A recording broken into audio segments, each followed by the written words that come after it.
Gold Dinar of Medina. Overview of the Dinar movement.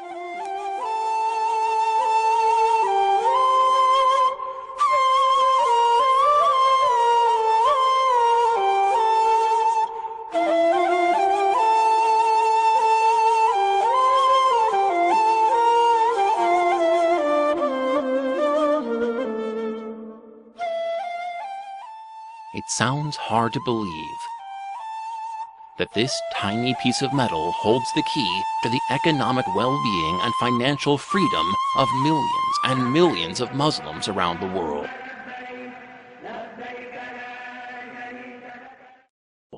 But what is even harder to believe is the futile hope and millions of dollars and the endless amount of valuable time of our scholars that was put in perfecting the oxymoronic practice of Islamic banking, only to see it crumble at both the ideological and practical levels.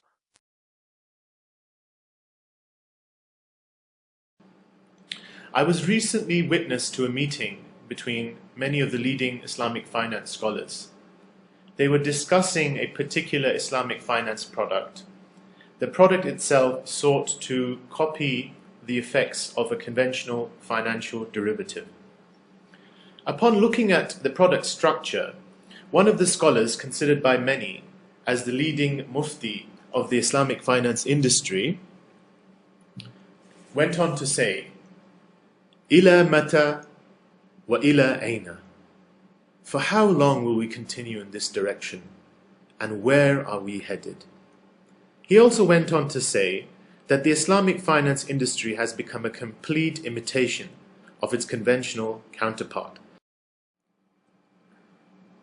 Here are some quotes.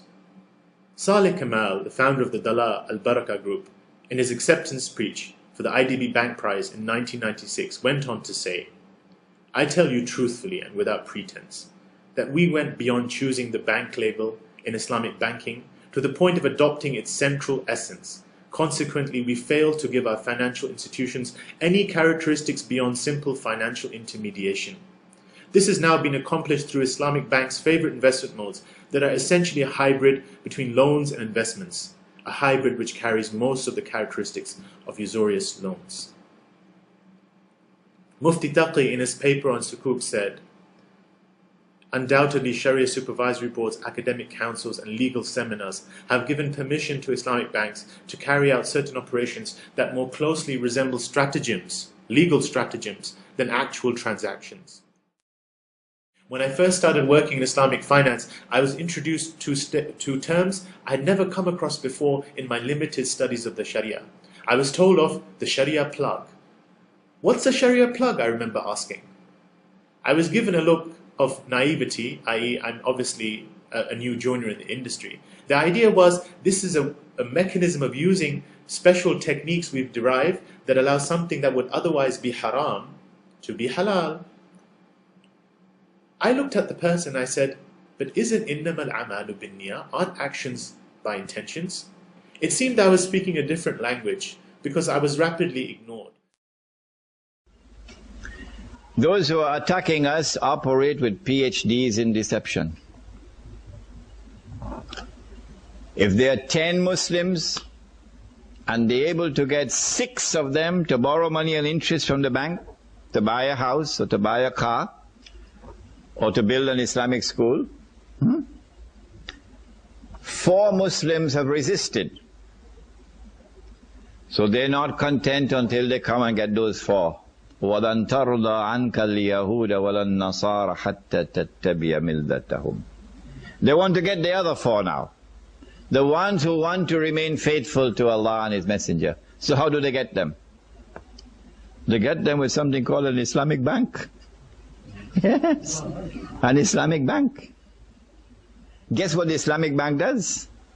I have to tell you this one before I finish. What the Islamic bank does, 9 times out of 10, is to give you backdoor riba. One only has to understand the very basic teachings of the Quran and the workings of modern finance to realize that riba is not just a procedural feature of the bank, but a fundamental constituent of its underlying monetary edifice, the fiat money currency. This is the chief reason why Islamic banking has failed, because scholars adept at religious rulings were unaware of the complete picture of how modern banking works, especially its most critical piece, the monetary or currency connection. The modern Islamic bank remains irrevocably un-Islamic because it operates on the same prohibited practices of riba, gharar, sale of debt, and fractional reserve, as well as such dubious distortions of Islamic contracts like cost-plus financing. Riba from our society will never be eliminated by Islamic banking, but only by our rejection of the usurious paper currency and returning to Rasul Allah's sunnah of commodity money, the sunnah of the currency of Madina.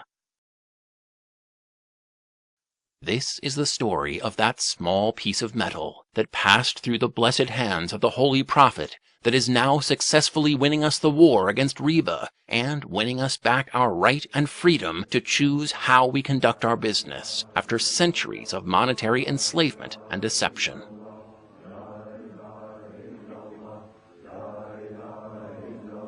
This is the story of the gold dinar.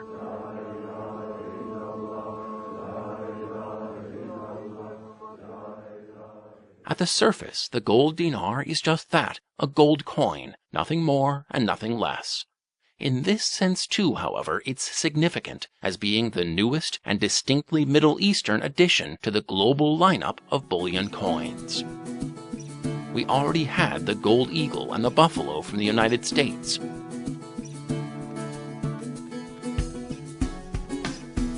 The Krugerrand from South Africa,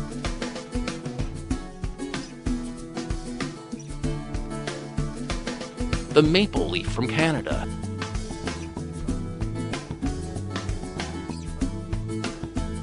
the Philharmonic from Austria,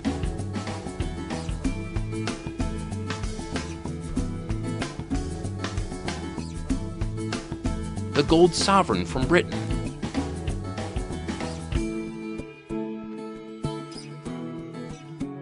and the gold panda from the People's Republic of China.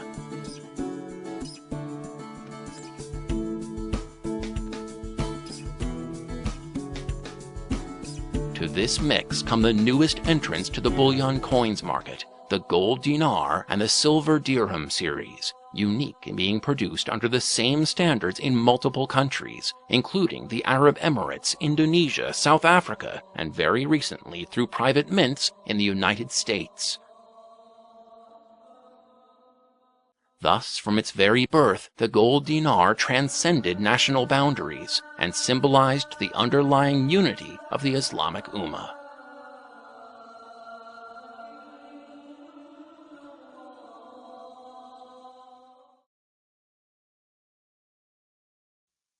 Apart from its novelty as the first supranational standard of bullion coins, the symbolic significance of the gold dinar derives from another source very close to the hearts of the Muslim world, the Holy Quran. The dinar and the dirham are the only two currencies mentioned directly in the Holy Book, in chapter Ali Imran, verse 75, and chapter Yusuf, verse 20. A mention itself does not imply any juristic endorsement as such, but definitely establishes a very strong emotional bond between it and the followers of Islam.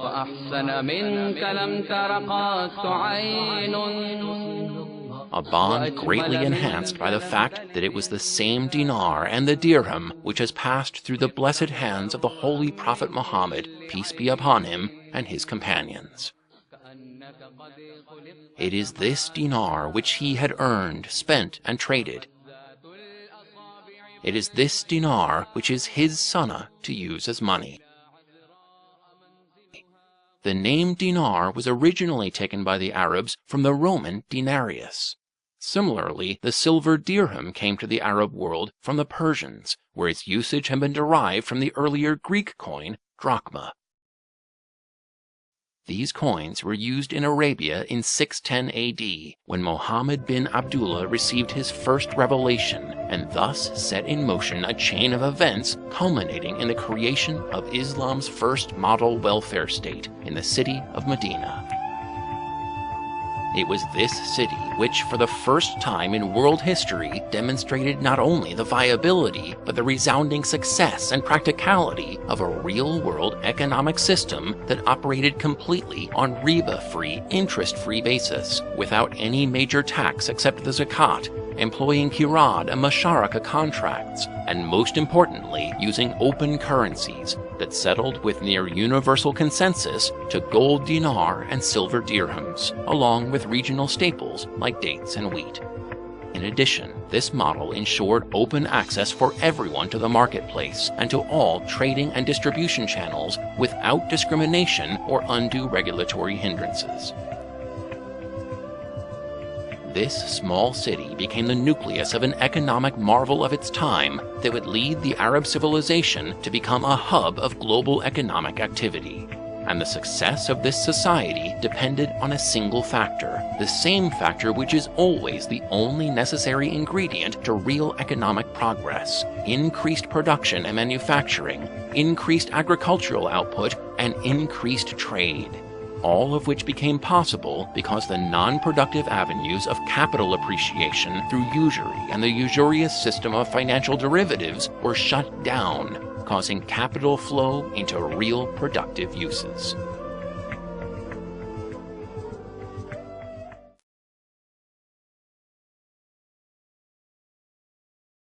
This activity in the means of production is how countries and economies are built. And in lip service at least, everyone seems to agree.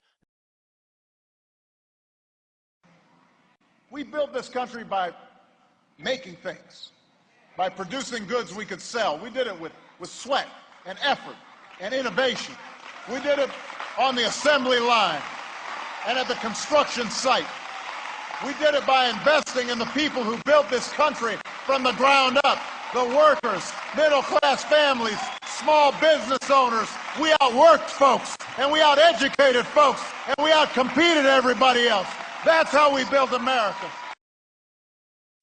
The real economy of America, as the president says, was built with toil and labor of real people, and not the phony economy projected on paper and built with the printing presses of the central banks. But it's always the lure of usurious fiat money, the same play of riba and gharar-based derivative instruments that cause imbalances which ultimately bring these economies down, like one that we just witnessed in the United States. Government's only legitimate reason for existence is to protect innocent life and property from aggression, foreign or domestic. When it deliberately destroys the money, government is acting perversely by harming innocent life and property. Short of intentional war, inflation is the most immoral act political leaders can commit. The legalized counterfeiting, which is inflation, must be ended now. Thomas Jefferson and Andrew Jackson, the presidents who were our greatest defenders of the common man, were such unalterable opponents of paper money. Gold is the most perfect medium, said Jefferson, because it will preserve its own level. Because, having intrinsic and universal value, it can never die in our hands. Paper money is liable to be abused, has been, is, and forever will be abused in every country in which it is permitted. Expansion of the money supply through spurious paper currency, noted Jackson, is always attended by a loss to the laboring classes. Of all the contrivances for cheating the laboring classes of mankind, added Daniel Webster, none has been found more effectual than that which deludes them with paper money.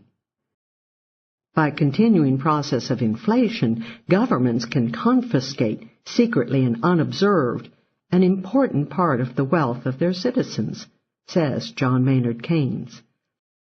It is no coincidence that the 19th century, a time of gold coin standards for the most part, was an era of peace. Nor is it a coincidence that the 20th century combines wars with paper money.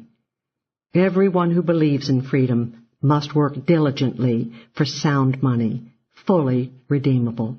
Nothing else is compatible with the humanitarian goals of peace and prosperity. The world is learning this lesson the hard way, that the only true form of economic progress is through the real economy and not a paper economy. A lesson that came to us 1400 years ago in one simple verse brought to us by Muhammad. God has permitted trade and forbidden usury. Inasmuch as the gold dinars and dirhams constituted the monetary foundations of Medina's economy, and since it is being proposed today as the only viable alternative to riba, we can safely say that our story of the gold dinar starts in Medina in the year 632 AD, when one of the last verses of the Quran was revealed, conclusively prohibiting riba, like a jewel in the crown of the most brilliant economic orders ever conceived. Muslim jurists claim that Islamic prohibition of usury is merely a continuation or refinement of similar disdain toward the practice in the earlier Judeo-Christian traditions. In fact, the Arabic word riba used in the Quran is similar to its Hebrew counterpart ribbit used in the Old Testament. For example, the biblical teachings regarding money lending in a passage in Exodus chapter 22, verse 24 go as follows. When you lend money to any of my people, to the poor among you, you shall not be to him as a creditor, nor shall you impose upon him any interest. In the Catholic tradition also, St. Thomas Aquinas writes in his Summa Theologica, to take usury for money lent is unjust in itself, because this is to sell what does not exist, and this evidently leads to inequality, which is contrary to justice. And Canon 13 of the Second Lateran Council in 1139 AD goes as far as to say, and we sever them, usurers, from every comfort of the Church. Let them be held infamous throughout their whole lives, and unless they repent, be deprived of a Christian burial.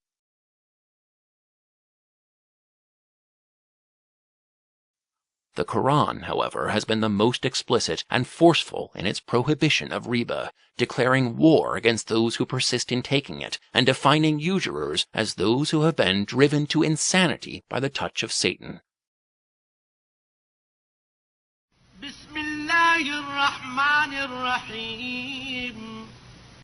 الذين يأكلون الربا لا يقومون إلا كما يقوم الذي يتخبطه الشيطان من المس ذلك بأنهم قالوا إنما البيع مثل الربا وأحل الله البيع وحرم الربا فمن جاءه موعظة من ربه فانتهى فله ما سلف وأمره إلى الله ومن عاد فأولئك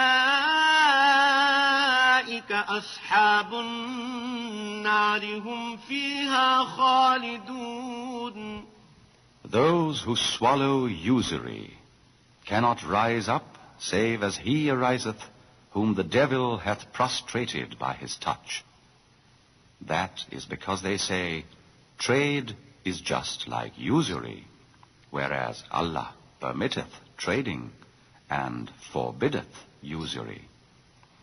He unto whom an admonition from his Lord cometh, and he refraineth in obedience thereto, he shall keep the profits of that which is past, and his affair henceforth is with Allah.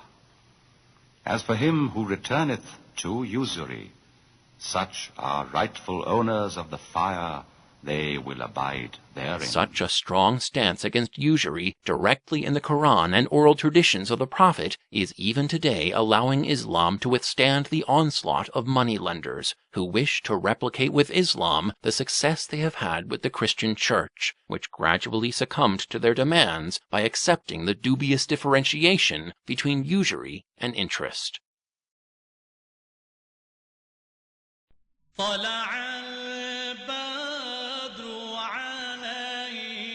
Coming back to Medina, we see that there existed the most open market of all times, allowing the people to freely choose whatever commodity they wished to adopt as a medium of exchange, without the shackles of any legal tender laws.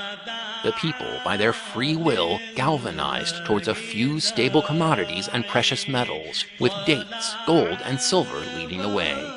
In the long run, the gold dinar and silver dirham were chosen by the market as the de facto currencies of this society. The Holy Prophet, peace be upon him, himself continued to use the dinars in their contemporary form. But as the prestige and economic influence of Medina increased, Caliph Omar Farouk, may Allah be pleased with him, became the first Muslim ruler to Islamize the gold dinar. He had the words Bismillah inscribed on them, and regularized the weights and measures of these coins, setting a standard which was historically followed ever since, and even today, 1400 years on, it is this standard which is inspiring the modern revival of the gold dinar and silver dirhams. Thus, the gold dinar is to be the equivalent of 4.25 grams of 22-karat gold, and the silver dirham to be 2.975 grams of 0.999 fine silver. The dirham is often being approximated at 3 grams by mints to compensate for wear and tear, and to ensure that at least the standard weight of silver is always present. For the next 61 years, these coins continued to be used with Bismillah inscribed on them. This changed in the year 695 AD, when Caliph Abdul Malik bin Marwan commissioned a project to fully revamp the coins to a patently Islamic design, and also issued the first silver dirhams. From then on, the sana money of the gold dinar and silver dirhams became a regular fixture of the Islamic economy, changing their designs as rulers came and new empires appeared, but always maintaining their essential characteristics.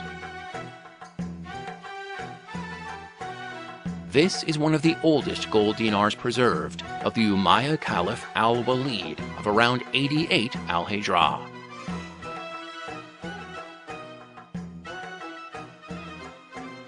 The gold dinar of the Abbasid Caliph al-Muqtadir, 318 al-Hijra.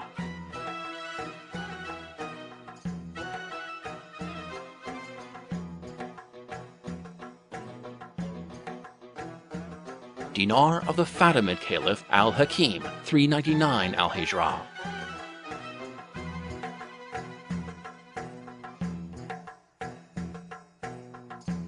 Another Fatimid coin of al-Amir, 500 al-Hijra.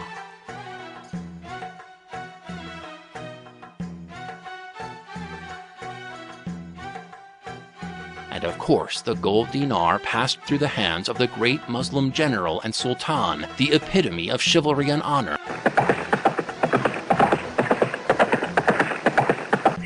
the celebrated Sultan al-Malik al-Nasir Salahuddin Yusuf bin Ayyub, also known as Saladin, the coin under his reign in 581 al-Hijra.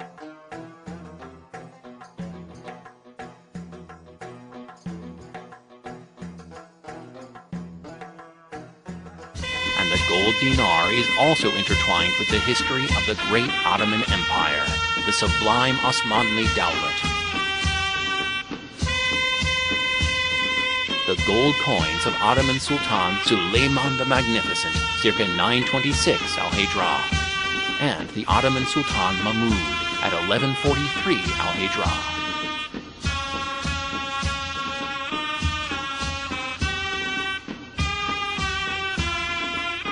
The tradition in the Muslim world has always been for the coins to be produced by a mint, usually operated on a waqf basis, an Islamic version of the non-profit charity.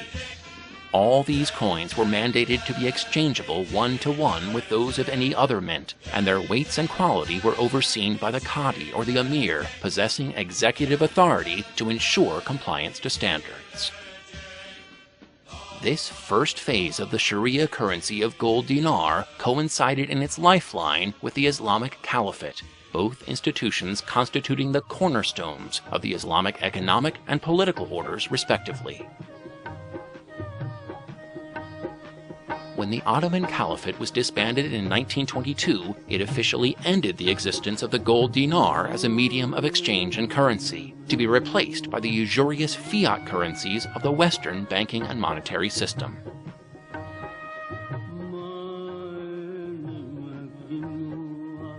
In spite of being in the weaker position of a subdued nation, Muslim scholars immediately raised red flags over the introduction of paper currencies instead of gold and silver. And the jurist Abdullah ibn Abdurrahman al-Bassam summarized 4 different positions that the scholars of the day adopted. 1. Some claimed it was absolutely unlawful to deal with paper money. This, he writes, was the strongest view at the time. 2.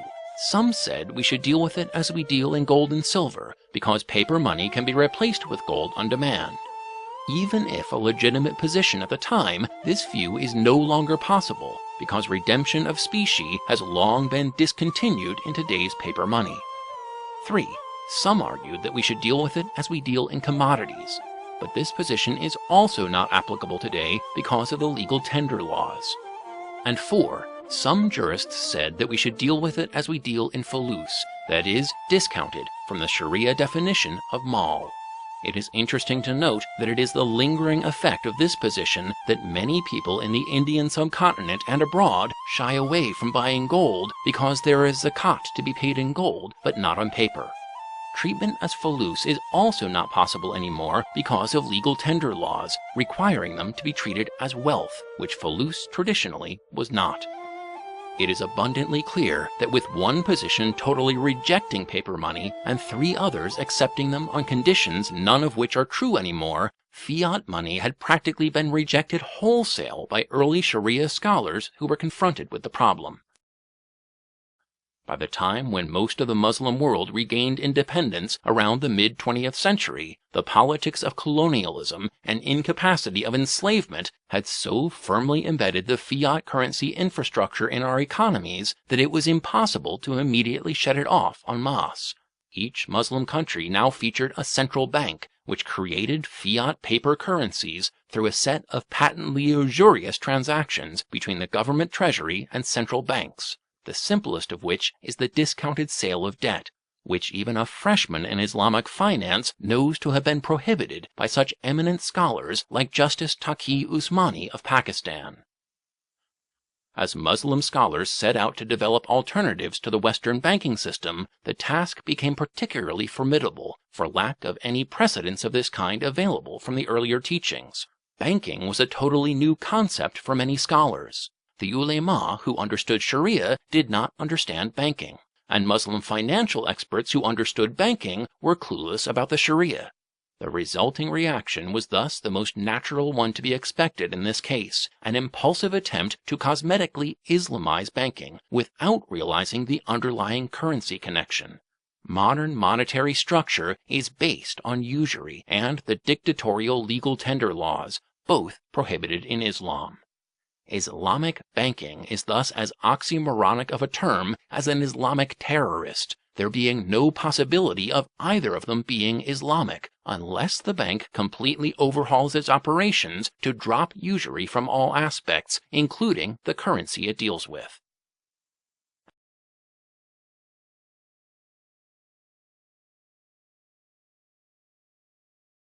As the early Islamic economists and scholars were busy solving the Islamic banking conundrum, a young Scotsman named Ian Dallas was traveling to Morocco, where he converted to Islam under a new Muslim name, Abdul Qadir As-Sufi. He was destined to play a pivotal role in debunking the fallacy of Islamic banking and calling for a return to the true Islamic economic order based on muamalat, the conduct of business affairs, as exemplified by the companions of the Holy Prophet in Medina, starting, of course, with the monetary base of the gold dinar. Islam is not and can never be by definition in crisis or need of revisionist change, begins his seminal piece of writing, Root Islamic Education. This book, along with another published in 1989 from Norwich, United Kingdom, Usury, the Root Cause of Injustices of Our Time, gave the world a solid case and Islamic basis for a return to the gold dinar, arguing that without adoption of Sunnah currency, usury is impossible to eliminate from our economy if fiat currencies are allowed to persist. His movement, called the Murabitun, quickly became popular and attracted many people from around the globe, one of whom, a Spanish convert to Islam, Omar Ibrahim Vadio, was to go on to become the leading proponent and architect of the global gold dinar movement as we know it today. Islam is simple and yet very powerful, and it's very simple things that we need to do in order to come together. And in its simplicity, if you go back to the 5 pillars of Islam, in our view, the restoration of zakat plays a crucial point in the reestablishment of Islam as a whole. Zakat has to be paid to an emir, amirat. This is fundamental, and it has to be paid not in paper money or any debt, what in Arabic called dain. You have to pay it with gold and silver, or merchandise, tangible merchandise. The collection of zakat, according to what is acceptable, is in itself a revolutionary tool that it will change the way the Muslims are and they come together. It will, for example, establish a new currency based on gold and silver, that it will replace the present monetary system, which is a banking system, is a usurious one. It has to be eliminated in order for us to establish Islam. The Murabitun of Sheikh Abdul Qadir As-Sufi achieved the singular distinction of commencing the second phase and revival of the Sunnah currency of gold dinar by establishing the World Islamic Mint, and under auspices of the Muslims of Grenada, minting the first gold dinar coins. After a gap of more than half a century, the prophetic sunnah of using gold currency had been re-established, and there was no going back now. The gold dinar movement quickly gained appeal among the Muslims. Many rulers were also approached who tentatively agreed to officially adopt the gold dinar in their countries. This included Necmettin Erbakan, the then Prime Minister of Turkey under the Rifah Party, and the Sultan of Morocco. But unfortunately, circumstances did not permit both of them to hold on to their promise.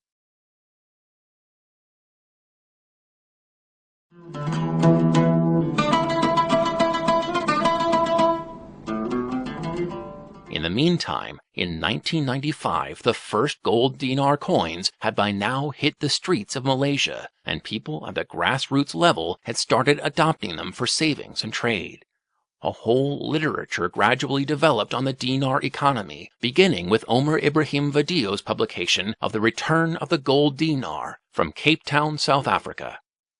With extensive references to the Muwatta of Imam Malik, it explained in detail the Islamic rulings of using debt-based fiat currencies, and systematically debunked the arguments of Islamic banking apologists.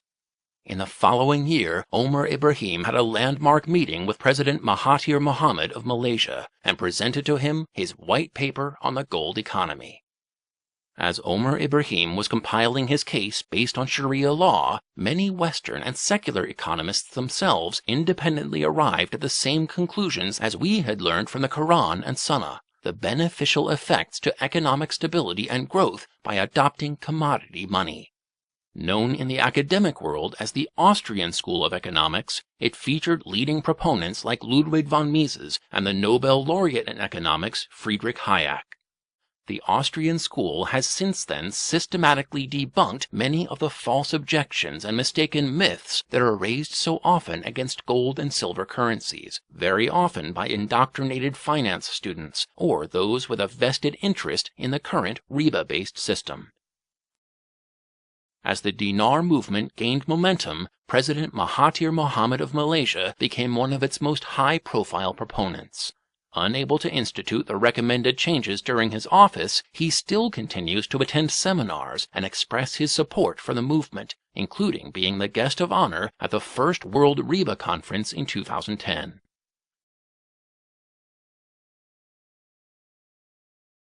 Bereft of government support from any quarter, or even from any established Islamic banking or finance establishment, the gold dinar movement slowly continued to take root in the people of Malaysia and Indonesia. In 1998, the Islamic Mint Nusantara was established in Indonesia, catering to the local demand of dinars and dirhams. It is operated on partial waqf basis and is gradually developing a mobile-based dinar and dirham payment system called Dinar First. In the same year, another success was achieved at the political level when the Islamic Party of Malaysia PAS became the first political party to openly endorse the gold dinar. Realizing the needs of the modern fast-paced business environment, an electronic payment system based on the gold dinar called e-Dinar Limited was launched from Malaysia in the year 2000, followed closely by large-scale production of dinars by the Islamic Mint Dubai. By 2009, the coin turnover of e-Dinar surpassed a massive 150,000 pieces per annum. Along with these practical initiatives, work on creating awareness and educating the masses also kept going, with a high-profile seminar, Gold in Multilateral Trade, conducted in Kuala Lumpur and hosted by Prime Minister Mahathir Mohamad.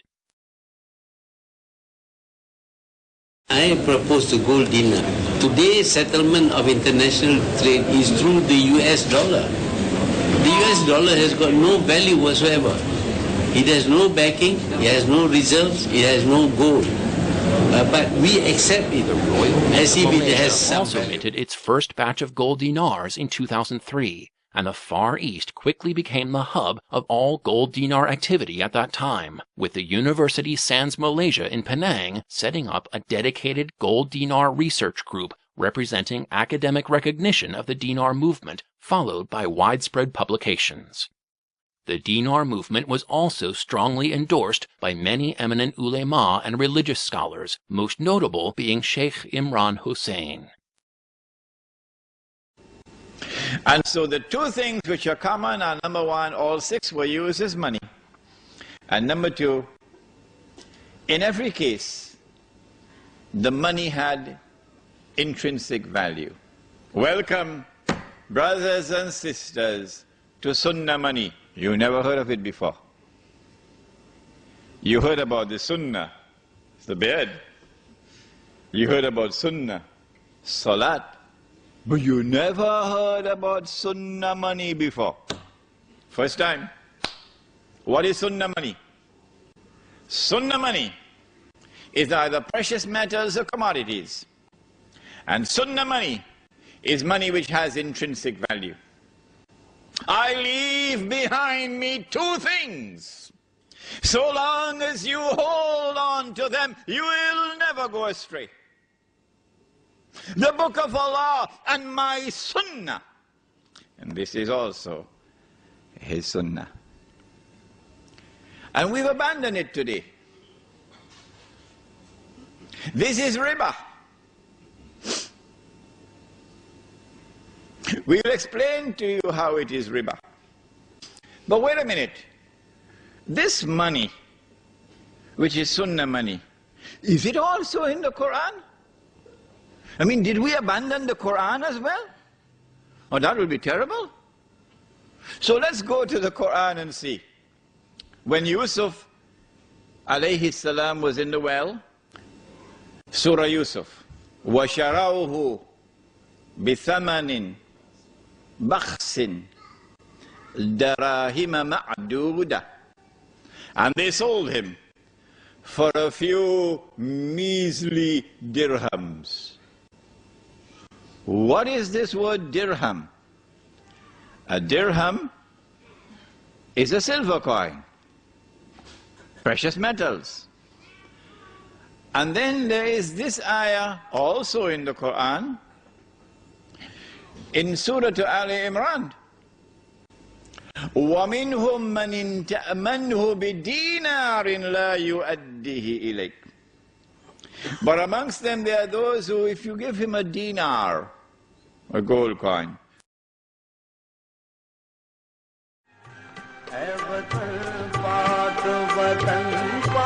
In Pakistan, the very first person to point out the ills of the Western economic system and suggest a reformation toward the riba-free Islamic model was none other than its founder, Muhammad Ali Jinnah himself.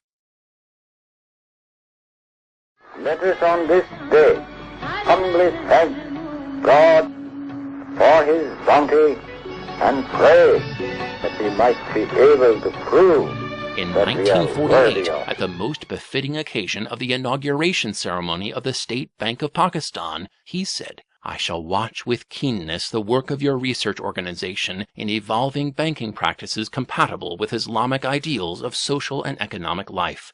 The economic system of the West has created almost insoluble problems for humanity. We must work our destiny in our own way and present to the world an economic system based on true Islamic concept of equality of manhood and social justice. We will thereby be fulfilling our mission as Muslims and giving to humanity the message of happiness and prosperity of mankind." But it was 60 years after he laid down this vision that his dream started to become a reality when the dinar movement came to Pakistan. In 2009, Pakistan's very first commercial enterprise devoted to the gold dinar was established with the name E-Gold Private Limited. As would be evident to sound money advocates, the inspiration for this name was drawn by the pioneering company of Dr. Douglas Jackson of Florida. E-Gold offers not only the sale of dinar and dirham coins, but also depository services for safekeeping of the dinars and secure electronic transactions through its website. Unlike Western gold investment initiatives that are incorporated in offshore tax havens, E-Gold is registered in Pakistan and is fully compliant with local laws while allowing people to transact business in dinars and dirhams. In another recent development, an internal document was circulated by the Dallas chapter of Pakistan Tehreek-e-Insaf, encouraging the party to officially adopt the gold dinar. It is yet to be seen if the gold dinar movement can gain mainstream support from any religious or political party in Pakistan.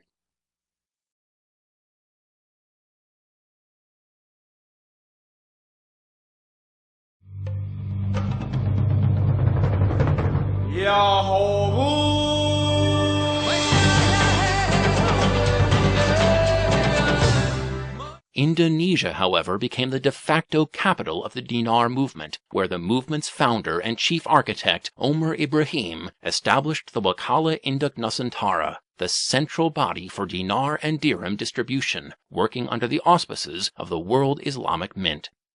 A novel structure of loosely connected independent wakalas or dinar agencies were set up in order to reach greater penetration in the society. And it was here, on the islands of Nusantara, that the usage of the gold dinar in its true ultimate vision as medium of exchange in day-to-day transactions was realized at the grassroots level. There are now more than 75 local wakalas affiliated with Wakala Induk Nusantara, including some as far away as Australia and Singapore, distributing thousands of coins.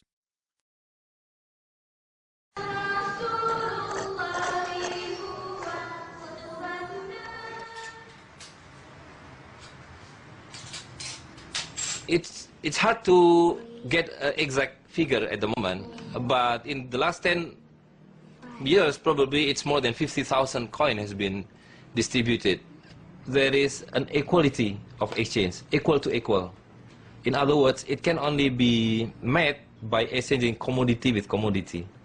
So if you want to exchange a head of gold, then you need, or you must get as an exchange other commodity that has a similar value, and that can be best served by gold or silver.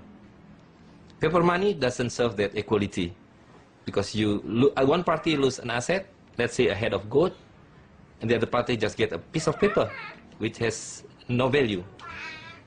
When we minted the dinar for the first time 9 years ago, it was only worth 1, 2, 3, 4 pieces. These 4 pieces, about 400,000 rupiah. Today, you need 15 pieces of this paper money, 1,500,000 rupiah to get 1 dinar. 1,500 years ago, 1 dinar equals to 2 heads of gold. And today, if you go everywhere in the world, you can buy 2 heads of gold with 1 gold dinar, right? While a coin of dirham, the silver coin, you can have 1 head of chicken. Some people see it like a story of this king with no clothes, right? So when everybody see that the king was wearing very beautiful clothes, but in fact he wears no clothes, until a small boy said, look, the king has no clothes. It's the same thing with this paper money, that we are told that this is wealth, which has a values on it, until someone says, look, this is just a piece of paper, no value on it. So, right, so if you cut like this, look, 100,000 and it's gone. Where's the 100,000? And magically, if you put a cello type on it, the 100,000 rupiah came back. Only by putting a cello type on it, people will accept it again. It's very magical. It's magic. This one is the real one. The banking system is the crime, and the bankers are the criminal. The current system is taken for granted as the only system available. It is not only unsustainable, it is unjust, and it's collapsing. So we have to find the better alternative. We have it. In Islam, you have to prevent wealth to be circulated among the rich. And what is happening today is that the wealth, the real wealth, which is gold and silver, are only sitting amongst the wealth vault, while the people are getting the worthless paper money. Now what we are doing is reverse the process. We return the paper money to the banking system and take out the gold and circulate it to the hands of the people. Now the people will have the real wealth within their hands. Just like the credit card display signs, shops are now putting up the "We Accept Dinar" stickers on their windows. One of the movement's greatest moments of triumph, however, came in August 2010. After many years of activism, negotiations, and preparation, Omar Ibrahim Vadio managed to win support from the government of the Malaysian state of Kelantan, which adopted the gold dinar as the official state currency, alongside the Malaysian ringgit. Special coins were minted under the global overseeing body for all dinar and dirham coin products, the World Islamic Mint. These coins possessed enhanced security features and came embossed with the state emblem and government of Kelantan inscribed on them.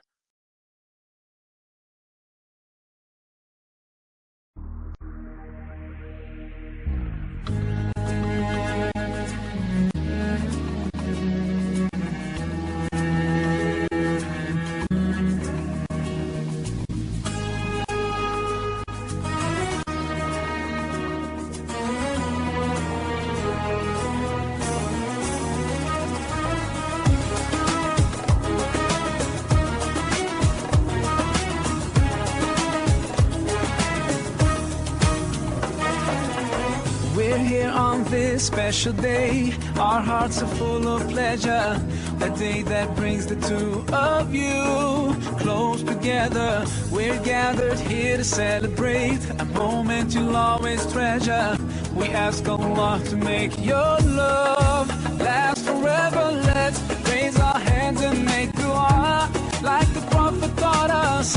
And with one voice, let's all say, say, say, Barakallahu lakuma wa baraka alaykuma wa jama'a baynakuma fi khair. Barakallahu lakuma wa baraka alaykuma wa jama'a baynakuma fi khair.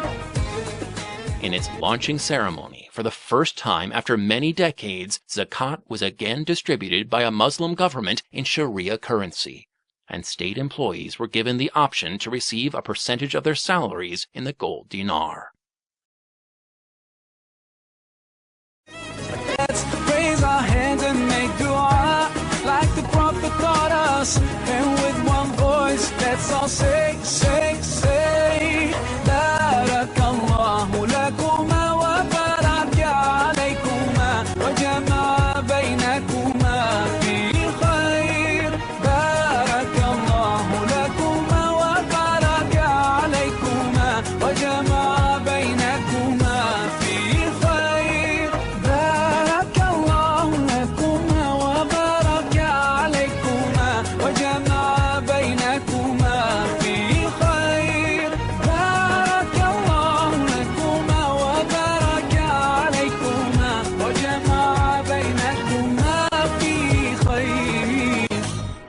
event was covered by leading financial news networks around the world, and the Wall Street Journal wrote, if there's a utopia being formed for the globe's gold bugs, it's happening in a few unexpected outposts in the Muslim world like Kelantan.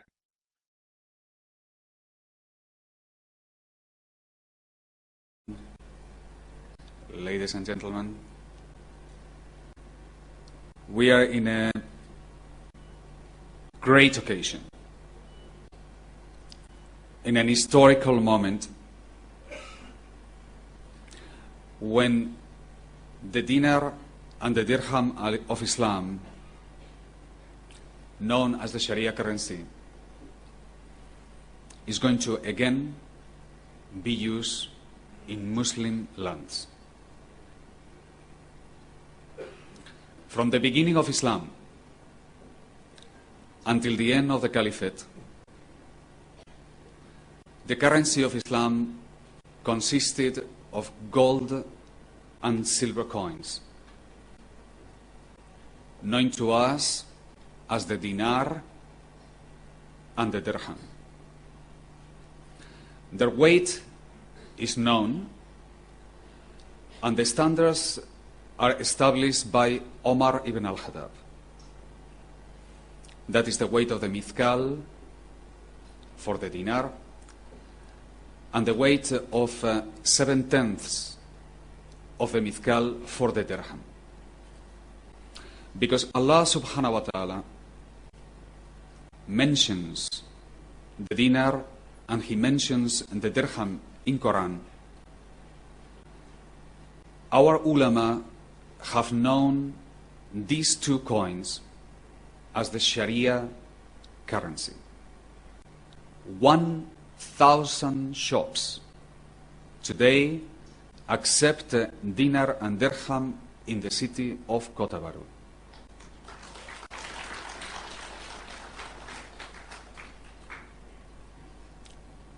The government has undertaken to offer on a voluntary basis the payment of 25% of the salaries in gold, dinar and silver dirham. And the most important of all, the matter for which this day will pass to history, is because zakat will be paid once again with the gold dinar.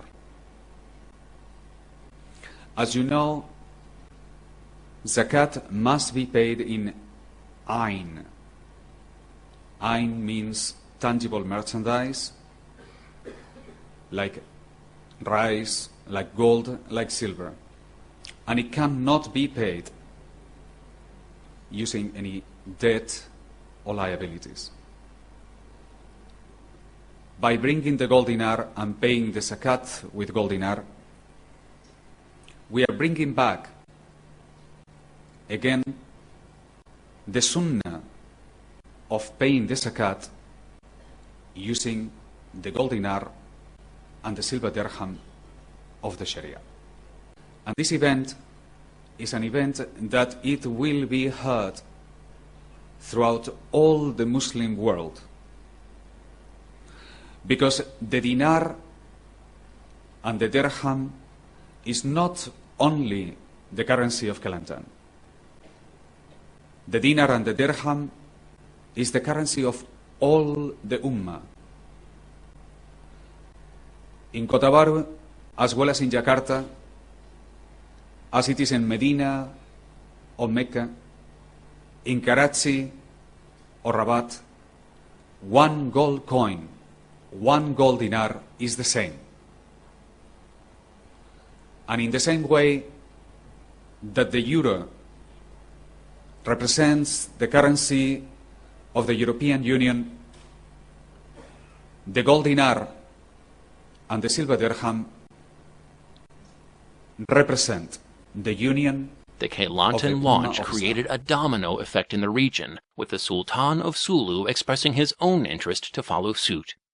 Sheikh Abdul Qadir described it as the single most historic moment for the Muslim Ummah in the 21st century. Assalamu alaikum wa rahmatullah. I send all my greetings to the dear friends and the great community of the Muslims of Malaysia. This is a very important day. In fact, you cannot overestimate how important a day it is. If one is to be historically correct, this is the most important day since the abolition of Sultaniya among the Osmanli. You must know that Omar Pasha, Haj Omar Badinio, has been working on this matter not for a few years, but for almost 2 decades. He started this matter by taking the Muwatta, observing its rules, and translating them, let us say, into application within the modern financial system that we have. It was this tremendous work which he has pursued in deep consultation with fuqaha, learned fuqaha, until the point where he arrived at the understanding that the strictures on usury apply to the whole banking system mutatis mutandis. And this took him to the recognition of the necessity to revive the golden dinar and the silver dirham, which are the necessaries for the collection of zakat.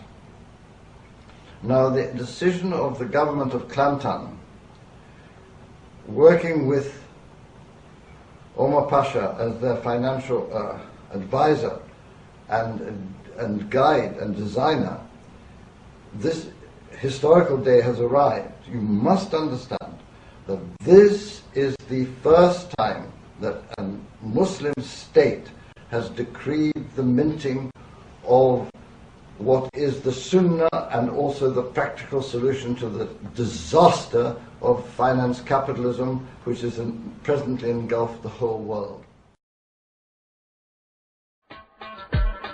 Allahu Akbar, Allah, Allah, Allahu Akbar. The gold dinar movement has also reached the United Kingdom, with a dinar exchange set up there in partnership with e-Dinar and Wakala Nusantara. Local dinar agents are currently active in Birmingham, Edinburgh, Sheffield, London, and Glasgow, and public awareness is being created by conducting road shows so people can feel and touch the dinars in their hands and also learn about them. The total value of the yearly sales of real goods everywhere in the world changes hand on the money markets every single day. There would not be enough paper to make so much money, even if all the timber on the planet was used to do it. And if the notes to make such a sum were placed one on top of the other, the pile would reach beyond the moon. This paper is only worth the paper is printed on. You know, where it says $1 or $100, it doesn't really matter. It's just a fancy design and a figure. It doesn't mean anything. There is no person on the earth who does not now live and die in debt, whether they know it or not. If the Muslims do not move over to gold and silver, they're going to go down with the ship. I was at a Financial Times conference on Islamic finance last November, and they had very eloquent speakers. They had one of the main speakers from the UBS, which is one of the main banks in Geneva. He said, look, let's face it, Islamic banking is just a veneer. He said, beneath all this publicity, it's based on a raft of financial instruments which are not Sharia compliant, i.e. they're haram. And those in turn are based on another raft of financial instruments which are not Sharia compliant. But there's nothing we can do about it, I hear people say. We have no other alternative. That is no longer true. We do have a choice. There is something that we can do, but that something can only be found within the parameters of a functioning Muslim community. Islam alone is now able to uphold the authority of divinely revealed law and provide the means for cutting through the magical deception of the usurer's all-enveloping web. The gold dinar will put economic power back into the hands of ordinary men and women where it belongs. Board the ship of the Sunnah and be rescued by it. And as far as economics is concerned, the gold and the silver is the answer.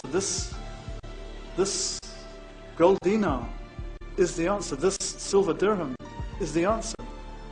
This is Islam in practice. This is divine guidance in action.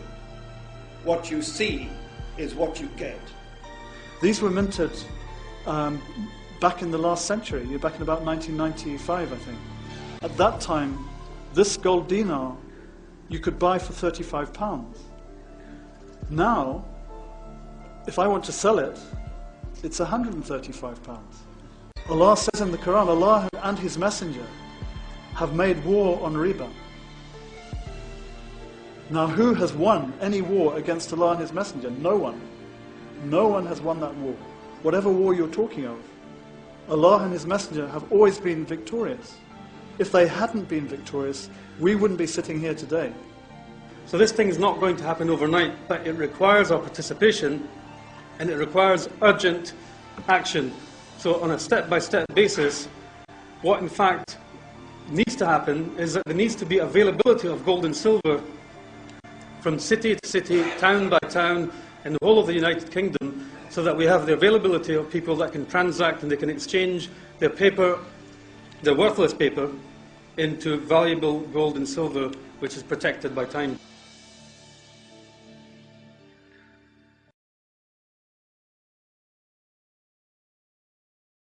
I am not afraid to stand alone. I am not afraid to stand alone. If Allah's by my side, I am not afraid to stand alone. Everything will be alright. I am not afraid. From as far back as the 1700s, Muslims have been an integral part of the American community. I'm a Muslim. If there is something wrong with that, then I stand condemned. My religion is Islam. I believe in Allah. I believe in Muhammad as the apostle of Allah. I believe in brotherhood of all men. And so it was that the indigenous Muslims of America, much more than the immigrant community leaders, were the first ones to recognize the common thread that bound their faith with the ideals and principles set forth by the Founding Fathers. Almost 100 years ago, Ustad Muhammad Izzeddin set up an organization, the Adenu Ilahi Universal Arabic Association, that is now represented by Jamia Masjid Baitul Khaliq in New Jersey. They have initiated a project called Emirate America and have minted their own 10.5 dirham coin.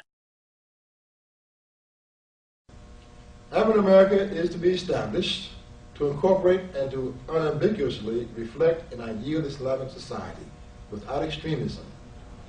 As Americans, without injury to any other Americans, to develop, to dwell, and sustain such a living environment in a chosen area which shall reflect the quality of life dear and true to the aforesaid ideal. Master Beta Collects and Emirate America's 10.5 dirham. This historical Islamic coin is a valuable, hand-polished proof coin. Another dinar initiative has been started by a division of the World Morabitun movement by the name of Blackstone Foundation in North Carolina. They are developing open markets according to Islamic muamalat and also adopting the dinar and dirham within the ranks of their community. I think there's another thrust now. I think that it's matured now, and the things we're putting forward, some people didn't quite understand them, but 10 years later, people now understand everything we were saying. A lot of people do. So I think now it's a time for us to take the lead again, if you like. The dinar is the Sharia currency of the Muslims. It's been the traditional currency of the Muslims for the last 1,400 some odd years. It was established first during the time with the Prophet sallallahu alaihi wasallam, but it was formally established and weight standards made during the time of Caliph Marwan Abdul Malik. For 1400 years, the Muslims used the gold dinar at the weight of 4.25 grams of gold, and they used the silver dirham at the weight of 2.9995 of silver as their medium of exchange. Historically, this was the currency of the Muslims. This was the medium of exchange. Imam Malik, rahmatullah, he said, a medium of exchange is any medium chosen by the people that has intrinsic value. So the dinar and the dirham represent ayn wealth. And we know that this means something that has intrinsic value, inshallah. Is there a dinar, dirham that exists right now?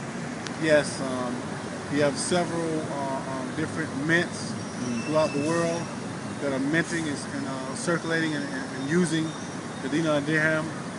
In America, we now have DinarWakala, who will be working hand in hand with several emirs throughout America and minting the gold dinar and the silver dirham for the purposes of bartering and for the purpose of paying zakat, for the purpose of investment, and various other things. A third initiative coming out of Austin, Texas is DinarWakala, which offers the sale of dinar and dirham coins, and are also developing a bullion depository institution to be called a wakala, which is the Arabic for agency. In America, the dinar movement is cooperating with another local sound money initiative, the American Open Currency Standard. The AOCS is inspired by the visionary founder of Liberty Dollar, Bernard von Nothaus, and is working to galvanize all the followers of sound money to come together and implement a working specie-based barter system in America. The AOCS certified mints have already produced numerous gold and silver coins for use in its merchant network, and the silver dirham is soon to be a newest addition to its diversified lineup. Looking at all these global initiatives, we see today that the gold dinar movement has reached an unstoppable momentum, with the Ummah wholeheartedly embracing the currency of Madina, the gold dinar. It is an idea whose time has come. It is not only a sunnah of the Holy Prophet, but also our only hope to establish a riba-free financial system in modern times. Come, join our hands and embrace the gold dinar movement. A movement that has no national boundaries, no political, sectarian, or personal agendas. It is a spontaneous reaction of the learned of the Ummah to stand up and practically adopt a riba-free medium of exchange in their lives.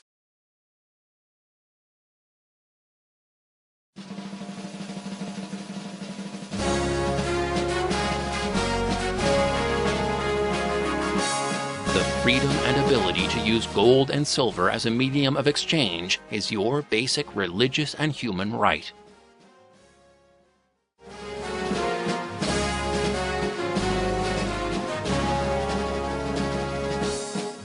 And being a sunnah of the Holy Prophet, no government or territorial authority on Muslim lands has any right to prevent you from doing so.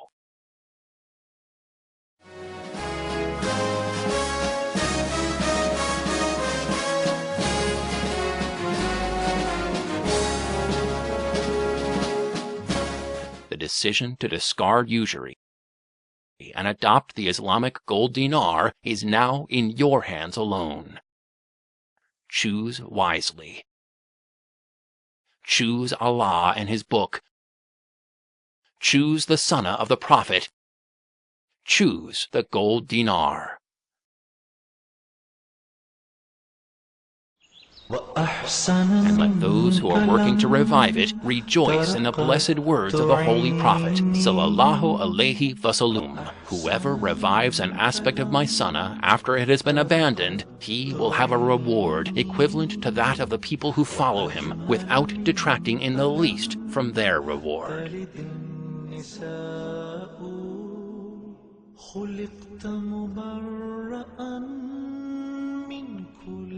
عيب خلقت مبرأ